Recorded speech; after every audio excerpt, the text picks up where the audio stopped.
Governor Scott, we just wrapped up the session in Tallahassee. What do you make of it? What do you think of the We had a great session. As you know, I ran on a campaign, 7 Steps to 700,000 Jobs. And the budget, the session, was a jobs session. So with the budget, we reduced business taxes, we reduced property taxes, we reduced the cost of government, the size of government. And if you look at the bills that we passed, whether it was improving our pension program, drug screening welfare recipients, streamlining agencies, improving education. It was how do we get our state back to work. So I'm really proud of this session. So you cut taxes, but it wasn't what you wanted initially. It didn't reach that goal. As you know, my goal was to phase out the business tax over 7 years. What we did the first year was we eliminated the business tax for nearly half of the business owners that have been paying that tax. So that's a big start. My plan is to phase it out over the next 7 years. The property taxes, over $210 million for the property tax reductions. So the things that I know will help get jobs going, putting money back into business owners' hands, homeowners' hands, those things are happening. They'll take that money and they'll put it into private sector jobs. Everybody I know in business wants to build their businesses, and so the monies they get back with reduced taxes, they'll put into jobs. Now you campaign on a lot of things, and a lot of Floridians demanded, almost expected that of you. You've held your own, and you've done your part. Now it seems like the supermajorities in the legislature seems like they have let you down. Are you disappointed with a lot of the results that came out of the legislature, especially the immigration issue? Yeah. Well, what we did was we're going down the path of my 7-step program to 700,000 jobs. So you have to adapt as you go through this. But we're going down that path. Should they have passed an immigration bill? Absolutely. Now first off, as you know, the federal government ought to do their job, secure our borders, have a logical immigration policy that people understand, have a good work visa program. But look, if you're in our state illegally and you violate our laws, we ought to be able to ask you if you're legal, just like they ask you for your ID. Now, it's got to be fair. There can't be any racial profiling. But we should have passed that bill. But we did a lot of good things. The tax cuts, streamlining government, reducing the size of government, the cost of government, improving our schools, improving our pension plan, drug testing welfare recipients, all those things. We made a lot of progress. So as far as immigration, it seems like it was stymied in the Senate.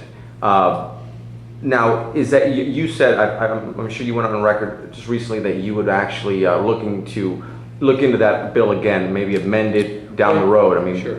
What I already did my first day in office is I said the state would start using E-Verify for hiring workers, and if you do business with the state, you have to use E-Verify.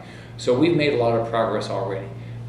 Should we have an immigration bill? If the federal government's not going to do their job, you better believe we should. Next session, my goal is that we'll have a logical immigration bill, but again, it's got to be fair. You can't have any racial profiling. But if you're in our state illegally and you violate our law, we ought to be able to ask you. Now, also, the college tuition, legislature raised it 8%. Right. Can you speak to that? Yeah, what I want to do with regard to higher ed, as part of my 7-step plan was one, make sure our universities start teaming up more with the private sector to help build more jobs. We have a lot of research dollars spent in our state. We've got a lot of smart people in our universities that are doing research. We ought to team them up with the private sector. On top of that, what I want to make sure we do with our higher ed is let's make sure we spend our money well. What are we getting for the dollars that we're spending in tuition? So one of the things I want to really focus on for next session is really looking at how we measure. No different than what we're talking about, how we're doing it through K through 12, but how are we measuring the cost of our higher ed, the success of our higher ed, the success of our professors, all those things. Now, I also want to talk to you about the PIP.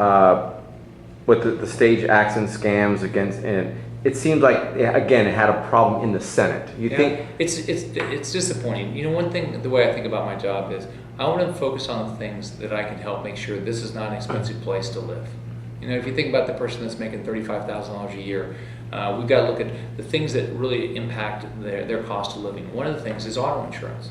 Our auto insurance costs more because we have fraud with regard to some of the provisions we require auto insurance companies to cover. So it's disappointing that wasn't corrected in this session. Hopefully next session we'll be able to deal with that.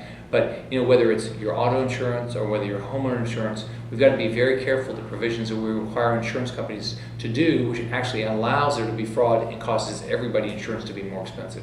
So overall, are you happy with the work that the Senate and the House have done as a whole? Or? Oh, absolutely. Look, this was a jobs, but this is a jobs budget. This is a jobs session. We made a lot of progress. There are more things to do next session where I'm going to be very focused on that. Right now, my biggest focus is going to be going through the budget. As you know, I've said I'll sign the budget because it fulfills my goals. But I'm going to do a line item review of everything in that budget. The things that don't help build jobs, I'm going to veto.